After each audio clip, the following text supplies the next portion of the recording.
नमस्कार विद्यार्थी मित्रांनो, आता आपण फाह्यान घेतला. फाह्यान चीनी प्रवासाबद्दल माहिती मिळवली. आता आपण जी माहिती मिळवू ती म्हणजे युआन शांग.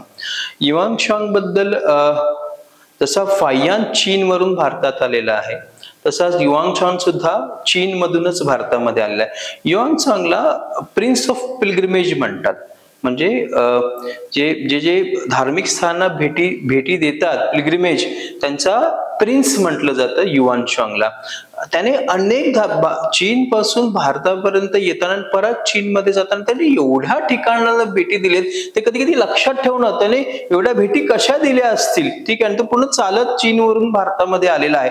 तर आपण त्याच्यामध्ये काही महत्वाची ठिकाणं त्याच्यामध्ये बघू की त्याच्याबद्दल आपल्याला काही सांगता येतील का.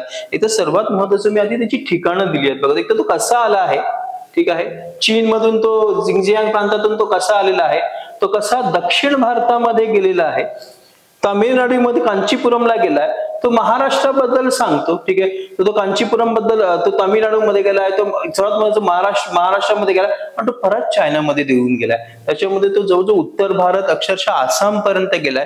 तर त्याची थोडीशी सुद्धा आपण माहिती मिळवू, काही महत्वाचं असेल तर.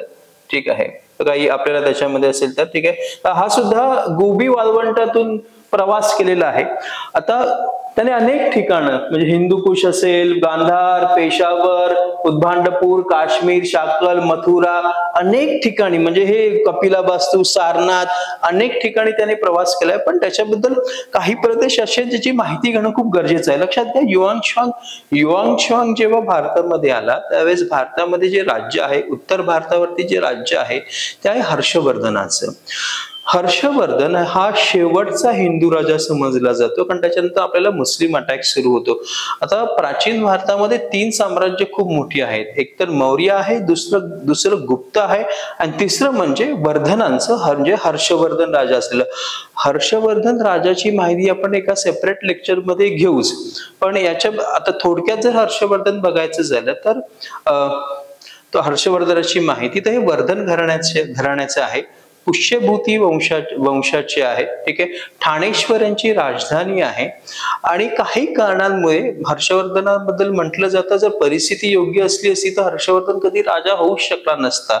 पण वडिलांचा मृत्यू, आईचं सती जाणं, बहिणीचं अपहरण होणं, जावयाचा मौखरी नरेशाचा मृत्यू, बहिणीला बंदी बनवणं, त्याच्यामध्ये राज्यवर्धन जो भाऊ आहे त्याने सोडवायला जाणं, त्याचा मृत्यू, आणि बहीण आता सती जाते तेव्हा तो तिथे पोचलेला आहे विंध्यवनात आणि तिला वाचवलेला आहे. म्हणजे उरलं शेवटी पूर्ण फॅमिली जाऊन उरले दोघच. आणि ज्याच्या नशिबामध्ये स्वतः राजा बनणं कधीच नव्हतं, जर एक योग्य वेळ असते तो कधीच बनला नसता, कारण त्याचा मोठा भाऊ राज्यवर्धन बनला असता. पण नक्की नशिबामध्ये काय लिहिलं असेल ते माहिती नाही. तो राजा तर बनलाच, पण एका प्रदेशाचा नाही तर 2-2 प्रदेशांचा. एक तर स्वतः ठाणेश्वरचा सुद्धा आणि दुसरा म्हणजे कनौजचा सुद्धा. कारण बहिणीचं लग्न हे कनौजच्या राजाशी झालेलं होतं. तो मेल्यानंतर जेव्हा बहिणीला त्याने वाचवलं सती जाण्यापासून, तेव्हा ती म्हणते कनौजचं राज्य सुद्धा तूच बघ. तो 2 प्रदेशांचा राज्य बनलाय. 606 एडी पासून 647 एडी पर्यंत हे राज्य आहे हर्षवर्धनाचं. हर्षवर्धनाबद्दल असंही म्हटलं जातं की उत्तर भारत त्याने बऱ्यापैकी जिंकलेला आहे. आता उत्तर भारत नागवंशी असतील किंवा त्याच्यामध्ये मग त्याने तो फक्त बंगालला हरवू शकला नव्हता. बंगालमध्ये शशांक, माळवा नरेशला हरवलेला आहे त्याने. तो फक्त बंगाल नरेश शशांकला हरवू शकला नाही, पण त्याने बऱ्यापैकी त्याने.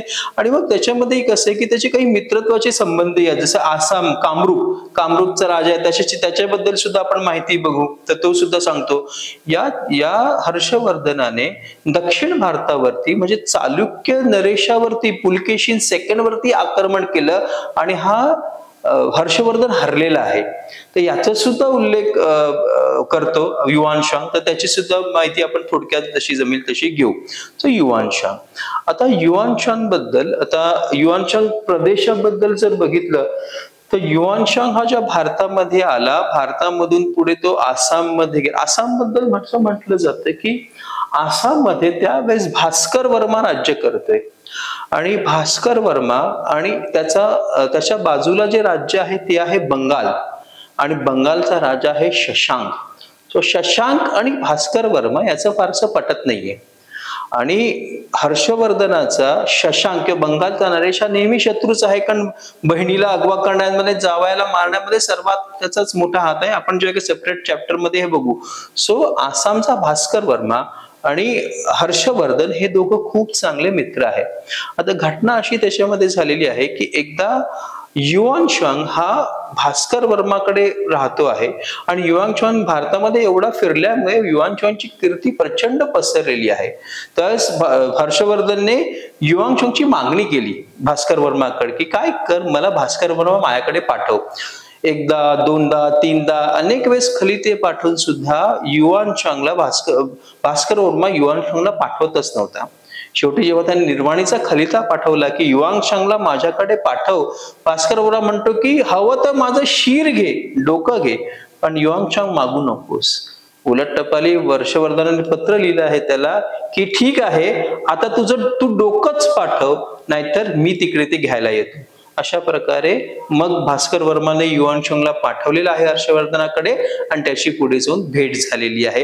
आणि मग तिकडे कनौज मध्ये एक धर्म परिषद सुद्धा झाली आहे, तसेच जी युआनशांगच्या नेतृत्वाखाली झालेली आहे बौद्ध धर्मियांची, तर त्याचा सुद्धा उल्लेख आहे. तर ते एक सांगितलं.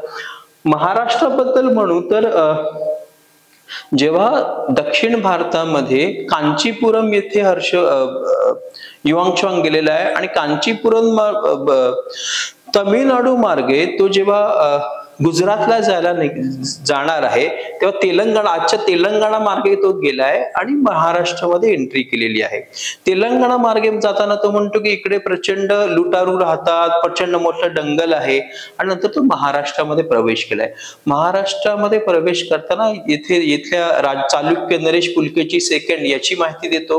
तो सर्वात महत्वाचं महाराष्ट्रातल्या माणसांबद्दल सांगतो की तो महाराष्ट्रातील माणसं जी आहेत ती फार काटक आहेत, ती आपल्या वचनाला जागणारी आहेत, ते कोणालाही सहज मागितली तर मदत करतात, पण कोणी त्यांचा विश्वासघात केला तर त्याला कधीच सोडत नाही. त्यांच्यामध्ये जेव्हा द्वंद्व युद्ध होतात एकमेकांमध्ये, तर द्वंद्व युद्धामध्ये एखादा जण मेला तरी त्याला शिक्षा दिली जात नाही. आणि कधी कधी निर्णय घेताना, द्वंद्व युद्ध करताना एखादा जर पळून जाऊ लागला तर त्याला त्याच्या मागे लागतात भाला घेऊन, आणि एखादा शरण आला तर त्याला माफी करतात. आणि एखादा जण द्वंद्व युद्धामध्ये हरला तर त्याला लाज येईल म्हणून त्याला मारत नाही, तर त्याला साडी चोरी दिली जाते एखाद्या स्त्री सारखी, आणि काय केलं जातं त्याला, म्हणजे त्याला शरम वाटेल असं. आणि तो म्हणतो, तो मराठी लोकांना किंवा महाराष्ट्रातील लोकांबद्दल तो सांगतो की हे लोक मदत करायला तत्पर आहेत, अतिशय काटक आहेत, यांचे हे जुबानाला जागणारे आहेत, पण यांचा विश्वासघात कोणी केला तर हे मारायला सुद्धा कमी नाही करत. अशाबद्दलही सांगतो. आणि इथल्या राजाबद्दलही सांगतो, युद्धाबद्दल सांगतो की हे मराठी लोक, महाराष्ट्रीयन लोक, म्हणजे या मोहोलच, महाराष्ट्रात मोहोलच म्हणतो तो, या मोहोलच्या प्रदेशामध्ये राहणारी लोक आहे, हे अशा द्वंद्वाच्या प्रसंगी किंवा युद्धाच्या प्रसंगी दारू पितात, आणि हे स्वतःही दारू पितात आणि हे त्याच्या हत्तीला सुद्धा दारू पाजतात, आणि हत्ती आणि हे स्वतः एखाद्या वेड्यासारखे समोरच्या सैन्यावरती तुटून पडतात. समोरचं सैन्यांना प्रचंड घाबरतं.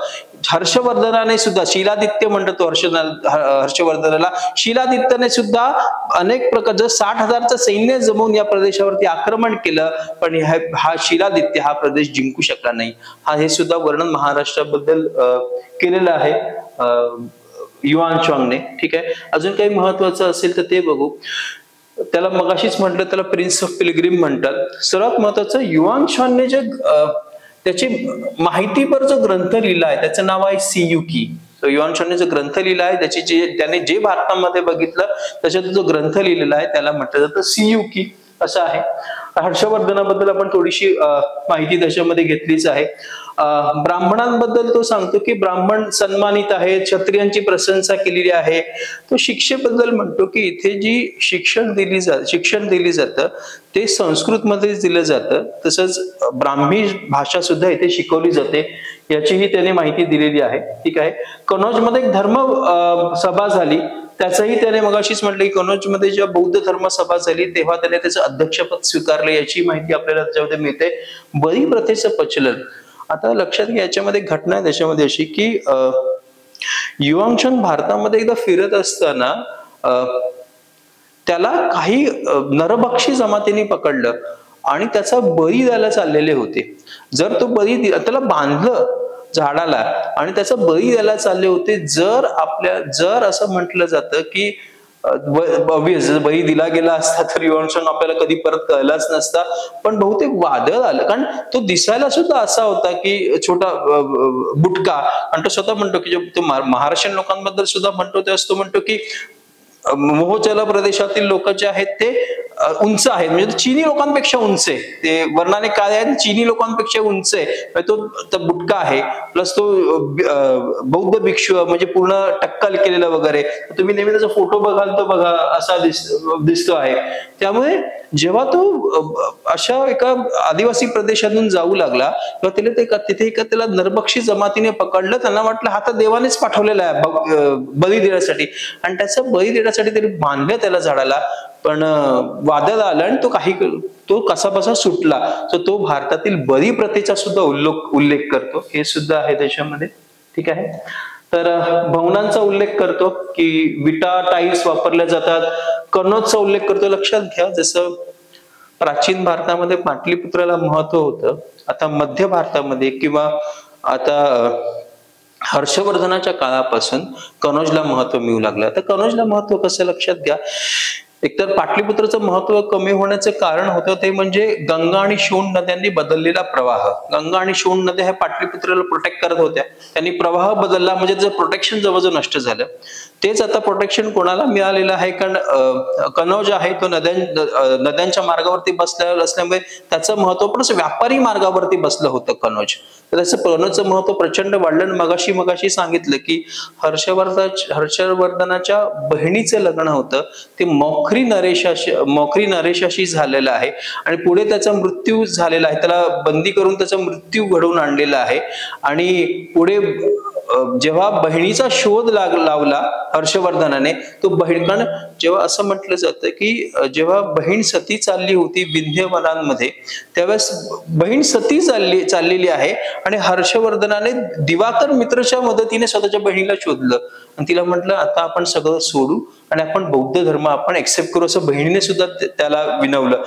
तो म्हणाला नाही, काही राजकार्य पार पाडायची आहेत ती पार करून, कारण त्याला शशांकला हरवायचं होतं. तर तो म्हणतो की ती पार पाडू आणि मग आपण बौद्ध धर्म स्वीकारू. तेव्हा त्याने जेव्हा तिला सांगितलं की आता मौखरी नरेशाचं साम्राज्य आहे कनौज ते हातात घे, तर ती म्हणाली एक काम कर, तू गादीवरती बस, आपण असं सिंहासन बनवू ज्याच्यामध्ये आपण दोघं बसून राज्यकारभार करू. म्हणजे त्याला ठाणेश्वरचं पण राज्य मिळालं, मूळ अर्थ असा, आणि त्याला कनौजचं सुद्धा राज्य मिळालेलं आहे. सो म्हणून कनौजचं महत्व मध्य भारतामध्ये मध्य काळामध्ये म्हणजे प्राचीन भारतामध्ये पाटलीपुत्राचं, तर मध्ययुगीन काळामध्ये हर्षवर्धनाच्या काळापासून कनौजचं महत्व प्रचंड वाढू लागलेलं आहे, हे आपल्याला दिसतं. तो कनौजचा उल्लेख करतो. युवानशंग संघाराम आहे, तिकडे 100 संघाराम आहेत, 200 हिंदू मंदिरं आहेत, तर दोघांचा उल्लेख करतो. वस्त्रांचा उल्लेख करतो की भारतीय हे क्षौम वस्त्र वापरतात. लिनन म्हणजे आपण त्याला कॉटन मिक्स असं ते हे असतं, लिनन वापरतात, किंवा रेशम आणि सूत यांचे मिळून कौशे नावाचं एक वस्त्र तयार होतं त्याचा वापर करतात, याचाही उल्लेख करतो. श्रेणी आणि निगमाचा उल्लेख करतो. श्रेणी निगम म्हणजे काय? श्रेणी आणि निगम म्हणजे जनरली व्यापाऱ्यांच्या श्रेण्या. मग भांडी बनवणारे जे व्यापारी असेल त्यांची श्रेणी, सोनारांची श्रेणी, लक्षात आलं. तर अशा व्यापाऱ्यांच्या श्रेण्या होत्या, त्या श्रेण्यांचं किंवा निगम होती, ठीक आहे, त्यांचा सुद्धा उल्लेख. त्यांची गावच्या गावं वसवली जात होती आणि त्यांचे पूर्ण प्रधान असायचे ते शहरात राहायचे आणि ते पूर्ण अर्थपुरवठा करायचे कधी कधी राजाला सुद्धा, ठीक आहे. तर त्यांचं एक निगम होतं. मग भांडी बनवणारे असतील तर त्यांचं एक निगम, सोनार असतील तर त्यांचं एक निगम. तर अशा प्रकारे काही निगमांचा सुद्धा उल्लेख करतो. भारतामध्ये तो म्हणतो की आंतरजातीय विवाह, विधवा विवाह आणि पडदा प्रथा नाही. सो पुढच्या काळामध्ये जी आलेली आहे तो भारतामध्ये विधवा विवाह होत नाही, आंतरजातीय विवाह होत नाही आणि पडदा प्रथा सुद्धा भारतामध्ये नाहीये. तो गोमांस प्रतिबंधन तो उल्लेख करतो. तो सती प्रथेचं प्रचलनाचा उल्लेख करतो. लक्षात घ्या, सती प्रथा प्रचलनाचा सर्वात पहिला जो पुरावा आहे तो 510 AD मध्ये एरण शिलालेख आहे, आपण पुढे जाऊन जेव्हा गुप्त बघू तेव्हा त्याच्यामध्ये येतो की एरणचा एक शिलालेख आहे, गुप्तांचा एक सेनापती आहे, त्या सेनापतीच्या मुलाचा मृत्यू झाला आणि मृत्यू झाल्यानंतर त्याची बायको सती गेली आणि त्याचा उल्लेख ऐरण शिलालेख 510 AD मध्ये, हा पहिला, म्हणजे आपण सतीप्रथेबद्दल किती बोललो तरी त्याचा पहिला उल्लेख जो इन्स्क्रिप्शन दगडावरती उत्कीर्ण केलेला पुरावा आहे तो कुठे सापडतो, ऐरणचा पुरावा. आणि आपल्याला युवांशांग सुद्धा सती प्रथेबद्दल सांगतो. अशा प्रकारे सो हे थोडक्यात आपण युवांशांग आणि आपण फाहियान कंप्लीट केलेला आहे. त्याच्यामध्ये जेव्हा आता मध्ययुगामध्ये येऊ तेव्हा मुस्लिम काही जे प्रवासी असतील त्यांच्याबद्दल माहिती मिळवू. आता